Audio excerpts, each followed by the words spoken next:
என் character எப்படியாப்பட்ட character தெரியுமா? முதல்ல எங்க அம்மா அப்பா, முதல்ல என் அப்பா விட ரெண்டாவது எங்க அம்மா தான் முதல் தெய்வம். எங்க அம்மாவுக்கு வேணுங்கிறத செய்வேன். ரெண்டாவது அப்பா, மூணாவது என் கூட பிறந்தது 3 அக்கா ஒரு தங்கச்சி.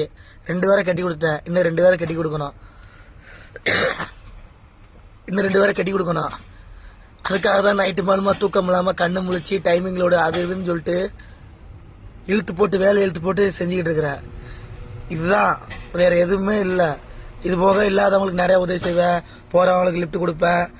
நான் சம்பாதிக்கிறத ஏதோ என்ன, ஒரு சில பேர் இல்லாதவங்க இருப்பாங்க ரோட்ல, அவங்களுக்கு ஒரு 1000, 500, 2000 அதுவும் உதவி பண்ணுவேன். இதே என் கேரக்டர். இதுக்கிடையில அவளை பார்த்து போறது, இவளை பார்த்து போறது, இந்த லவ் பண்றது, அங்க ரோட்ல நிக்கிறது, அவ ஏமாத்திட்டான்னு சொல்லி நடு ரோட்ல புலம்புறது, அந்த மாதிரி ஆள் நான் கிடையாது.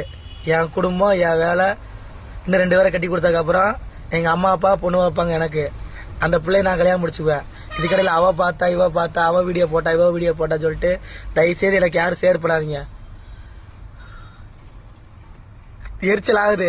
அக்கா நேபாள அக்கா கொஞ்சம் கம்முன்னு இருக்கா, தேவையில்லாம இவங்க எல்லாம் நீ டென்ஷன் ஏத்துறாங்க. அந்த மாதிரி ஆள் நான் கிடையாதுக்கா. உன் பின்னாடிலாம் வரமாட்டேங்க, நான் என்னைக்குமே வரமாட்டேங்க்கா. அந்த மாதிரி சீப்பான கேரக்டர்லாம் நான் கிடையாதுக்கா. நீ பணக்காரியாரு, நீ கோடி கூட அதிபதியாரு, உன் பின்னாடி வரமாட்டேங்க்கா. என்னைக்குமே கெத்தா எங்க அம்மா அப்பா பாக்குற பிள்ளைய கல்யாணம் முடிச்சுக்குவாங்கக்கா. தயவுசெய்து வீடியோ போடாதக்கா. உன்னால எனக்கு இப்ப காலங்காத்தால எனக்கு டென்ஷன் ஆகுதுக்கா. தூக்கம்லாம் வந்து தூங்கலான்னு பார்த்தா காலங்காத்தால எனக்கு டென்ஷன் ஆகுதுக்கா. மும்பை வந்துட்டு